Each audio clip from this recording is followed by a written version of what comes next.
Oh, but he Hello, everyone, and welcome to an Unfiltered Productions. And I think I just interrupted Cindy mid-sentence to start this recording. And we're on video today on purpose because we do not want you to miss the attempts that we will have here to keep our Zoom face intact. Is that fair, Cindy? that is fair. Okay. So the topic today is defensible documentation. You hear that noise, Cindy? Going to sleep. Yeah, everybody fell asleep. I hear clicking off of this right now. Now, this is not your typical defensible documentation podcast. We're going to talk for about 8 or 10 minutes. And Cindy and I are super passionate about this because we look at your charts every single day. We see what you're writing, and we see the attempts and how hard it is that you're trying to put the color into your notes. You're trying to get all the information on there, but you're just kind of missing the boat, guys. It's super simple. It is so simple. And Cindy and I came to this when we first started auditing notes back in 2013, Cindy. One of the things that we saw is we saw that the SOAP note format that we all learned in school was kind of going away, but particularly the S and the P, right? The A is lazy. The O is still pretty much there. You're saying what you're doing with them, but we literally saw a plan in a note that said, plan for next visit Tuesday. Yeah, that's been almost 10 years ago, really close to 10 years ago. We still see those kinds of things. Cindy, why are we so fired up about this topic? I think what's happened is that, we don't become clinicians because we want to document. Okay. That was not part of the deal. We want to take care of people. We did not want to write a bunch of stuff. And then we were told we do have to write a bunch of stuff. And then we started hearing this, if you didn't document it, you didn't do it. And I think we now see the consequences of that phraseology basically being beaten over the head of nurses and therapists, because now the documentation is a bunch of stuff we did without context. So now it's the whole, I got to capture everything I did, because if I didn't write it down, it didn't happen. But what's missing is, why did you do it? Why did you use that treatment technique? Why did you not do something because you took their vital signs and it would be inappropriate to do so? Or the crazy daughter was in town and, oh my gosh, I had to flip my plan on its head today because we have to work at this a little bit differently. That's the stuff that shows skill. And so now we see a lot of patient performed, patient completed, patient did, where it enters the theater of the absurd to say, and why were you there? It's like you're just writing down everything you see and missing why now.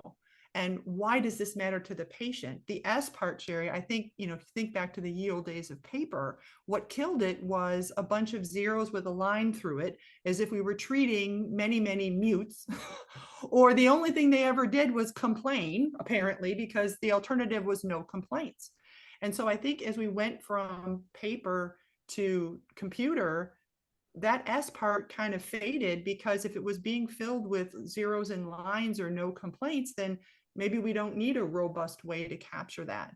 And so we've lost the patient in it, and we've lost, what are my intentions? What is my professional opinion about this visit? And when we find, you have a 10-year-old example potentially, Sherry, I've got one from this week, an assessment that says patient actively participates. What is that? I mean, they were active during this doesn't say anything about the years of school this person That's the opposite of passively participating. I mean, I don't know. I'm for confused. doing nothing. I don't know. But all those years of school to refine these skills, and all of the time and dime spent to get to this point, and that's what we put? Patient actively participate, or we're careful now. The plan for next visit Tuesday thing can be people would say that's an anomaly, but how many times do we say continue per POC? Yeah. Progressing toward goals. And it's like, so you've done this whole, if I didn't document it, I didn't do it, write it all down. And then your interpretation of that, what does it mean? What does that lab value mean? What does that strength measurement mean? What does it mean to you? And then I'm going to punt it back to you, Sherry. What does it mean to the patient? Because I'm not seeing that either. Does the patient really care? And some of you have heard me say this before, but I'm going to say it again. 25 years in this space, and I have never had a patient look at me and say, Sherry, I want to be able to walk to the mailbox with standby assistance in my cane. That would just totally change my life if I could get to the mailbox. Never. So where is the patient in this? Exactly. And you hear this thing, this esoteric thing about patient engagement. Patient engagement is the only thing that matters. Cindy and I, when we got on a roll about this on Friday, and we kind of sat the weekend, I think we tampered some of the passion down, Cindy, because there might have been some inappropriate words. But what we said is that what we often read these notes, they read like your pest control report or your pool cleaning report. They read like something was done, but then what happened? I mean, something was done and then the pool was swimmable. It's oftentimes what I'll see on my pool report, or my pest control report. Something happened, but I never hear that there's X number of mosquitoes less than there was last week in my pest control report. And the thing is, guys, and like Cindy said, great quote on Friday. If the pool is off, if the pool was not done properly, it turns green. It does not die, as your patient might. Right? It does not have an adverse event like a fall. It does not have an adverse event like a medication error if there's a mess up between what you did to the patient and what their response was. The other thing I'm going to layer onto this, Cindy, is that we read the socials. We read the pages where the clinicians are chatting with each other about what their pain points are in the different settings. And inevitably in home health, it's, I'm so sick of documenting. I'm sitting here with a cup of coffee and my cat. It's 11 p.m. and I'm sick of these notes. Okay, take the computer into the house. Cindy, let's say it together. Take the computer into the house. And have a conversation with your patient. What should I write here? We did this new intervention. How did it feel to you? What if you had to write my note? How would you explain that in my note? Have them engage in that process. There is not a setting that your patient is going to anymore where they do not have to interact with someone on a computer. Right. You guys have been to the doctor. You've been there while you get the side eye from your provider as they're typing into the computer. Or I have one that uses their voice memo, and they will voice memo right after I speak to them so that they say the things that I say. We know for sure that documentation is worse the further out you wait. The more inaccurate it is, the further out you wait to do it. Cindy, can you talk a little bit about not just how simple that documentation is, the patient engagement, but also the timeliness of the documentation? Well, specific to many of the items that were added to OASIS E, we really don't have a choice but to interact with them and record their responses in real time. Many of those interview questions are very clear in the guidance. You have to read it exactly as written, and you have to choose the response the patient gives you. You can't interpret it. You can't say, well, I ask you how you identify as your race, and then I look at you and say, well, I don't think that's the right answer, and change. I can't. Whatever the patient tells me is what I have to put. So I think it's opened the door to say, I have to have that device there. But I think it's that integration, not beyond. I want to get out of the, well, Sherry just said I got to drag the thing in there and it's interfering with my patient care. We got to kind of just get over that and say, how do I integrate it? Right. And let the patient understand, listen, I want to capture what you're telling me. And so I want to do that now. And I think some of that I'm doing at 11 o'clock at night is again, speaking to resenting this and being in the wrong headspace. I think this top down, if you didn't document it, you didn't do it, has also felt very punitive. Like I have to write all this stuff down to humor some nondescript entity somewhere else. But the bottom line is we expect to be paid for our services. We're not doing this pro bono. So if I'm going to get paid by my home health agency, then they need the money to pay me, and they get the money from a third party payer. And that's why it's called the conditions of participation. They don't make you take Medicare money. The insurance company doesn't say, here, Sherry, here's money. Do you want it? They say, if you want it, we have certain expectations, which isn't unreasonable. And then when we see these denials, and we work with agencies getting denials, what they're frustrated with is now they're arguing, I have a measure, I have a Tonetti score, I have a lab value, I have proof the patient went to the hospital during this episode. That means my care was warranted. No, it doesn't. These things happen to the patient, or the patient has these diseases or limitations or impairments. That's them. It still doesn't say a doggone thing about why you needed to participate and what your presence in this patient's life did for them. Mhm. And that's what they're looking for, to say that you can walk more, you can bathe better. Okay, what did you do? And that's the part where I think if we valued representing ourselves and representing our patients with, yes, we need some objective information, but you use objective information clinically to make decisions. What are we going to do going forward? I think we do so much of this in our head. And then because we feel put upon, we start checking boxes, and your phrase clickitis, and putting things because someone said I had to, and losing track of the patient said meaningful things. I have meaningful thoughts that say, I know why I'm coming back. We need to work on this, or I'm going to be adding that. Or, the patient missed the previous visit, and now our plan of care isn't quite where it could have been because we weren't able to teach or train this thing. Or I had these elaborate therapy plans for this visit, got there and had to change course. I think if we put ourselves in it, we would see more value in it. And we're not delusional, right? Sure. We're not going to say everybody loves, oh, I watched this podcast and now I just love to document. But we're trying to get people unstuck, because now it's like people are writing pages and pages of notes and still getting denials, and trying to say that's because the people that review my work are stupid. Okay. They can't read it right, or they're the wrong discipline, or they're this, that, or the other. And I keep saying, read me back the note. Exactly what it says, not your additions in your head. No, what words are in this note?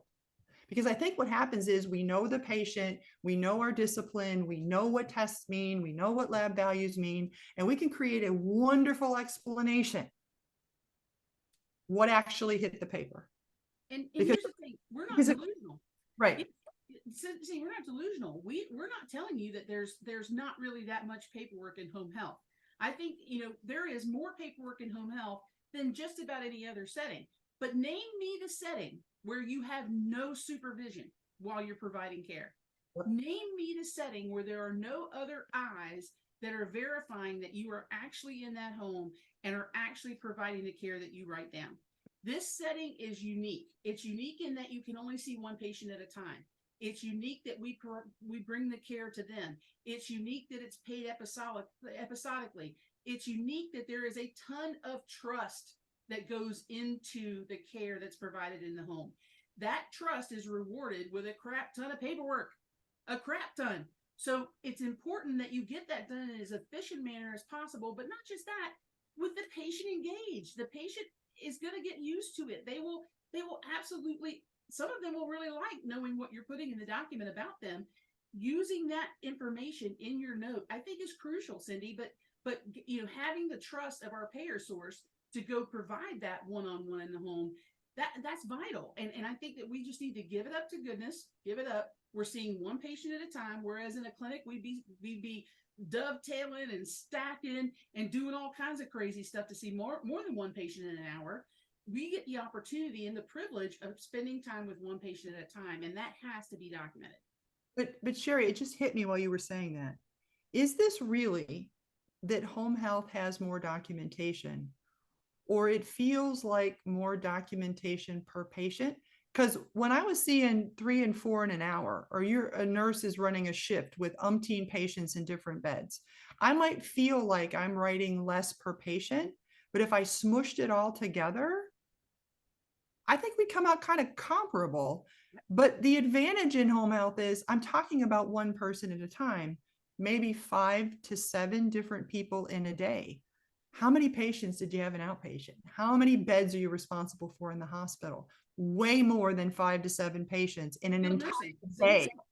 Right. So it's kind of like, I think this reputation that's gone to home health is more about the perspective of the volume on one person, because you're right. I'm accounting for the fact that I was the only one here, and I want to make very clear what I did. And they're trusting me to be unsupervised as an individual in the home at this time. But when I was running around with like a chicken with my head cut off, seeing all these different patients, yeah, I wrote a little bit about each one. But if you put it together, was it really more? Is it really more? And how much harder was it then when you finally sat down and tried to shove that sandwich in your mouth to say, who did I see? I had that one on the table. I had that one over here. Oh gosh, they did this. They did. Okay, I think we did this. You know, I'm trying to keep them all separate. We're talking about one person that I can decompress as I travel to the next patient and really think about, what did I do? What was the value? Okay, so I have an action item for everyone. As we close out of a kind of a long podcast because we were ranting about this, I challenge you. I challenge you guys that are listening. I challenge every one of y'all to take your device, whether it be a computer, a tablet, a phone, whatever it is that you document on, this week, make a commitment to taking it into 50% of the homes that you go into. Some of y'all are already taking it into the house, and kudos to you. But I want you to go in and do the notes with the patient on 50% of your patients this week. And then next week, try and up that a little bit. Habits take about 28 days to form, Cindy. Make that start in a reasonable way, and make it where you are maybe just editing a note at the end of the day versus completely creating the note at the end of the day. Maybe you forgot to put a measurement in that you have to add into that note. Editing a note takes way less time than creating the note from scratch on a patient that you saw 8 hours ago. I am going to challenge you guys to make sure you take those devices in the home. Cindy, do you have anything to add before we end today? You know, yes, we got ranty and we went a little longer than we typically do, but it's coming from a place of, we want you to take credit for what you do in your documentation. Mm-hmm. We understand it's not your first choice, but it can't continue to be your last thing of, let me just put something down because someone else told me it's got to have this. You should be able to look at that and say, can I see my patient? What they, not just the things they did, but what did they think about it? They may think very differently about how this plan of care is going. They may think what that one thing you taught very briefly that just kind of flew out of your mouth could be a life-changing moment for them of things they didn't know. And we get all warm and fuzzy about that. And then we don't put anything about what they said in the note. We want you to be engaged, not to say that documentation will be your favoriteest thing, but it's got to reflect better, because we've seen the audits. They're coming back over medical necessity. They're arguing about this wasn't skilled, reasonable, and necessary, and waiving a lab value, waiving an ER report, waiving a Tenetti is not going to change this. They're looking for you and that patient. Thanks everyone for attending our Unfiltered production, and my voice lasted just long enough, Cindy. Everybody have a great day and be safe.